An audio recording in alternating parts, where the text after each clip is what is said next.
Ante la inmensa potencia y velocidad alcanzada por los motores turboalimentados y aunado a la crisis petrolífera, estos hechos cimentarían las normas que construirían al Grupo C. Buscando una paridad entre los competidores, implantarían un límite de combustible para su uso en carrera. Asimismo, esperaban congelar el desarrollo de los motores, reduciendo los costos de manera parcial. Los fabricantes japoneses en lo general aún no eran tomados en serio en el mercado y en las pistas de todo el mundo, por lo que varios fabricantes japoneses se plantearon como meta conquistar la clásica francesa, mejorando su imagen a nivel mundial, demostrando una superioridad mecánica. Mazda, una de las emergentes compañías automotrices japonesas, empezaba a destacar por el uso de los motores rotativos, exponiéndolos como una alternativa a los motores convencionales, pero al no recibir la aceptación del público, la marca empezaría a correr en diversas disciplinas, demostrando el potencial del motor rotativo, pero con una nueva era a punto de comenzar, una ligera oportunidad de victoria se vislumbraba, y era claro que no la iban a desperdiciar.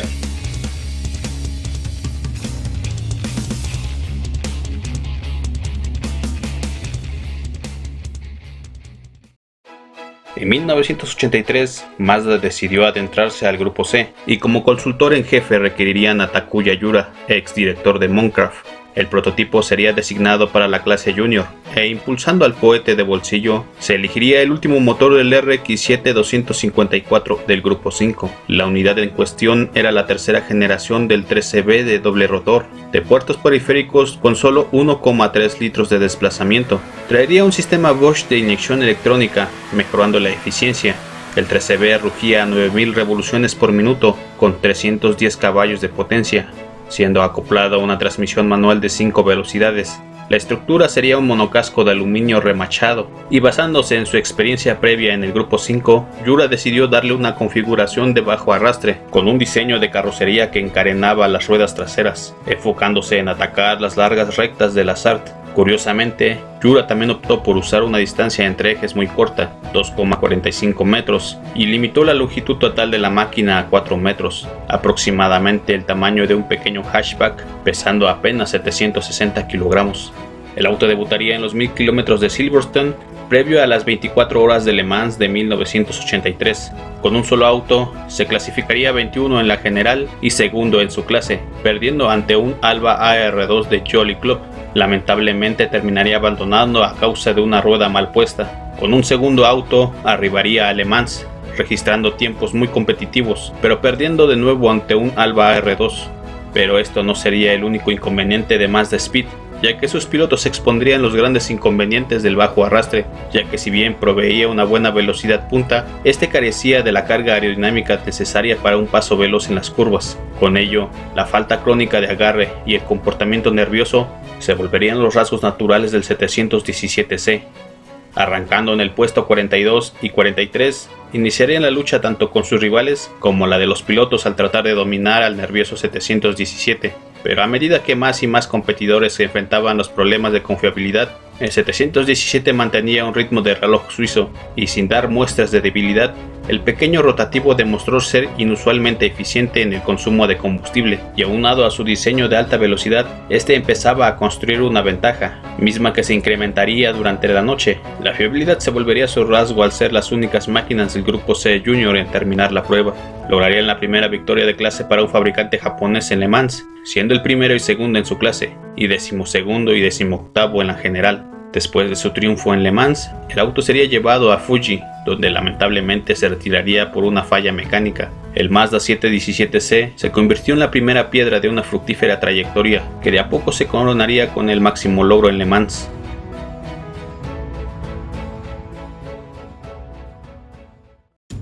El Mazda 717C fue un hito importante, anunciando que el rotativo Wankel debía ser tomado en serio y visto como una amenaza legítima. Ante ello, sería presentado un nuevo prototipo. El 727 de nuevo florecería de la colaboración de Minecraft y Mazda Speed, pero esta vez para la clase C2. Utilizaría el mismo motor 13B Wankel de 2 rotores y un diseño que intentaba compensar las deficiencias de carga aerodinámica, pero sin afectar su paso veloz. Con 2 unidades ingresarían en las 24 horas de Le Mans de 1984, donde terminarían cuarto y sexto en la clase C2, que si bien era un resultado honorable, un par de Lolas T616 que empleaban el mismo motor siendo operados por BF Goodrich Company, superarían a los vehículos oficiales, reclamando el primer y tercer lugar en clase C2, demostrando que el propulsor era lo bastante bueno como para repetir la hazaña del año anterior, pero para conseguirlo deberían de invertir más en el desarrollo del auto.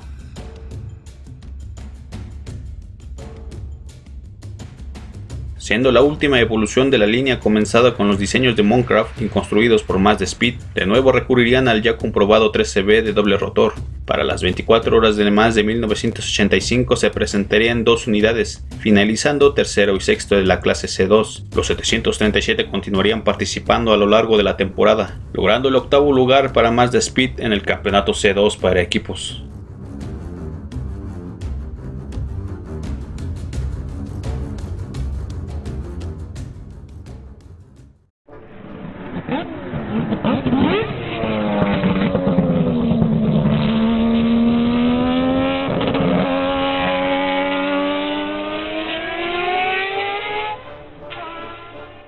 Confeccionar un prototipo deportivo diseñado y construido completamente en Japón no había ofrecido los resultados esperados por Mazda. Por ello recurrirían al especialista británico Nigel Stroud antes de la temporada 86, encargándole el diseño y la construcción de un nuevo prototipo bajo las especificaciones GTP. Una de las características del 757 sería el 13G, un motor de 3 rotores que se acopló al centro del bastidor auxiliar de acero, junto con la caja de cambios de 5 velocidades. Stroud dispuso un monocasco convencional de aluminio, con una suspensión revisada para mantener los túneles de efecto suelo libre de obstrucciones. Además, el 757 estaba vestido completamente de fibra de carbono. Debutaría en los 500 km de Suzuka de 1986, finalizando sexto en la general. Ingresarían dos autos en Silverstone, con uno de ellos terminando 13º y primero en la clase GTP. En la prueba de Le Mans, fue el auto GTP más rápido, pero durante la carrera ambos autos se retirarían por fallas en la transmisión. Más adelante se anotarían otra victoria de clase en Fuji. En 1987 serían revisados, solucionándole los problemas de confiabilidad, logrando ubicarse en el séptimo lugar de su clase en Le Mans. Apoyaría al nuevo 767 de 4 rotores en Le Mans, donde obtuvo otra victoria de clase. A través de equipos privados seguiría corriendo en Japón hasta la temporada 90.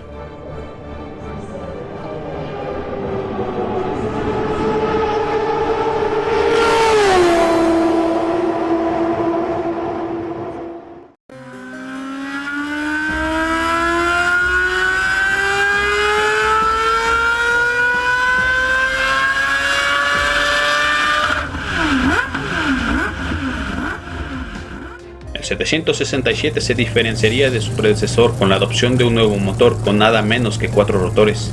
Con un desplazamiento técnico de 2,616 litros, produciría alrededor de 600 caballos, causando un aumento de 150 caballos. El 13J retomaría la caja de cambios de 5 velocidades. Para adaptarse al motor más largo, Stroud modificaría el diseño con un monocasco construido con láminas de aluminio, reforzado con un núcleo de panal.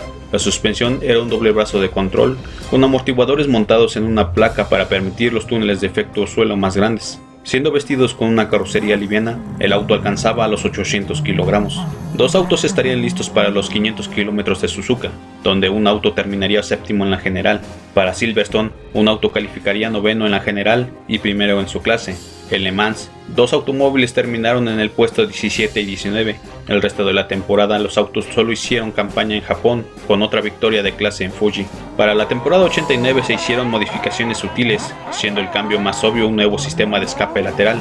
También se hicieron mejoras en la confiabilidad, permitiendo victorias de clase en Dijon, Le Mans, Brands Hatch, Nürburgring, Spa y México. No obstante, la victoria absoluta todavía se encontraba fuera de alcance.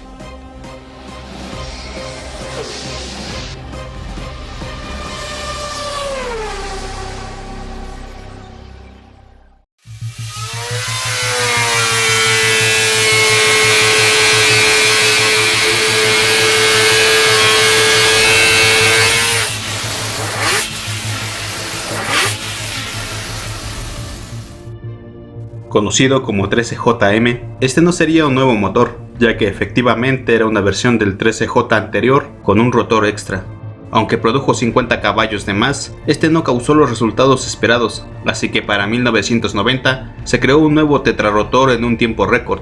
Construido a partir de aleaciones ligeras, el R26B contaba con nuevos sellos de 2 piezas de carbono y tomas de admisión de longitud variable, mismos que permitían mayor par de torsión en toda la gama de revoluciones. Aunque produciría 703 caballos, esto no coincidió con el aumento de 100 caballos prometido por el director técnico de Mazda, Yasuo Tatsutomi, logrando 70 más que el 13JM. Con el motor siendo desarrollado en Japón, Nigel Strutt crearía un chasis completamente nuevo para albergar al R26B, que era más ligero y corto. Este sería el primer chasis de Mazda construido a partir de compuestos de fibra de carbono, con un núcleo de panal de aluminio. Detrás de la cabina se instaló un bastidor auxiliar de acero tubular para alojar el motor y soportar la suspensión trasera, sin olvidar a la caja de cambios de 5 velocidades, que tal vez era más pesada de lo esperado, pero que ya había demostrado una excelente confiabilidad durante muchos años. Strutt pasó muchas horas en el túnel de viento de Mira para optimizar la carga aerodinámica, mejorando la velocidad máxima, ya que como todos los autos Grupo C de la época,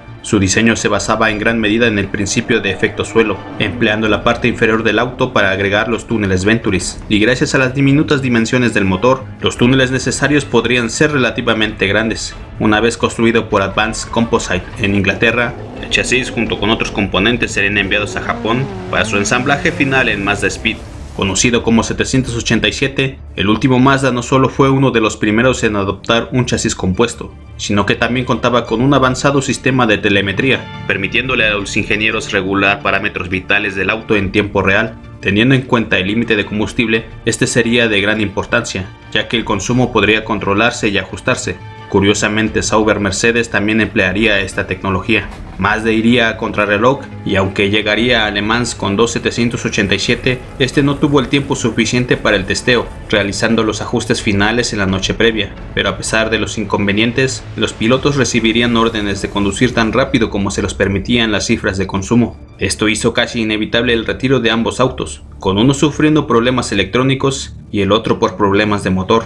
El único Mazda que llegó al final fue un 767B del año anterior, ubicándose en el puesto 20 y siendo primero en su clase.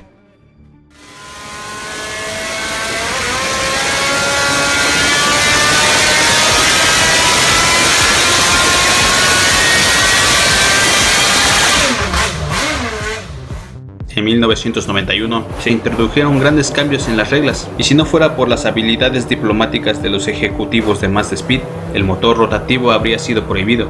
Afortunadamente se le otorgó un año de extensión al rotativo en Le Mans. El evolucionado 787B presentaba una suspensión reforzada y un chasis más rígido. Otra mejora importante fue el cambio en la geometría de la suspensión, permitiendo la instalación de ruedas más grandes junto con frenos cerámicos de carbono. Con la asesoría de Jackie X y el apoyo de Oreca, la organización se fortalecería, pudiendo afrontar a sus rivales, la pista y a la organización, que con sus injustas reglas, estos retrasarían aún más al equipo, haciendo virtualmente imposible que Mazda venciera. Pero aún así, aquel día se escribiría una nueva página en la historia de Le Mans.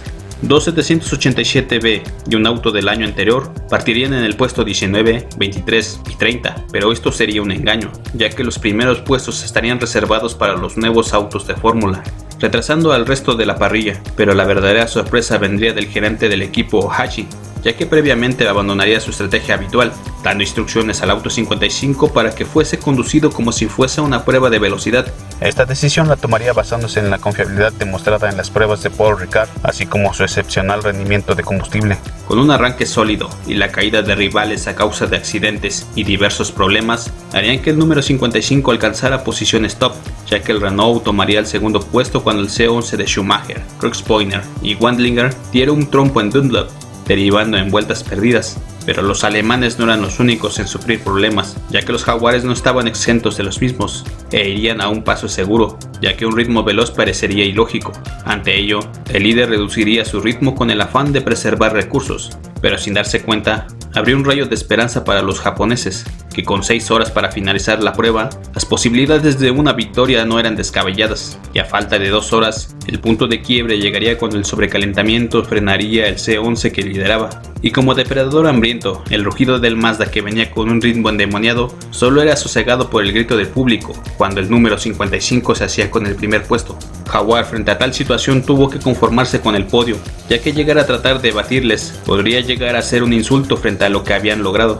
la primera victoria absoluta de Japón en las 24 horas de Le Mans, una de las victorias más memorables y amadas por los aficionados. De los 3 fabricantes del sol naciente, nadie esperaba que fuera Mazda quien lo consiguiera.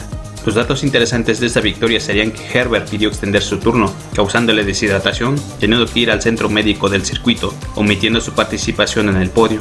Hablando de los pilotos, la tripulación del 55 era conformada por pilotos de Fórmula 1, que exceptuando al joven Herbert, Weiler y Gachot, no habían obtenido previamente grandes logros en su categoría. Otro dato sería que fue la primera victoria de un auto con motor rotativo y frenos cerámicos. Otro dato vendría del patrocinador Renault, que venía proporcionando ropa para los eventos del equipo desde 1988, ya que el Mazda vencedor fue específicamente aquel con la librea del fabricante de ropa japonés, ya que los otros autos portaban la librea básica blanca y azul.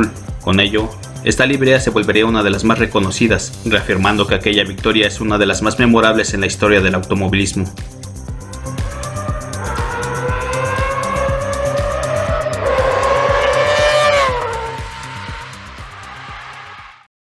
Tras su victoria en las 24 horas de Le Mans en 1991, Mazda esperaba persistir en la categoría. Sin embargo, la reorganización hecha por la FIA baneaba indirectamente sus motores rotativos, obligándolos a emplear un motor de fórmula.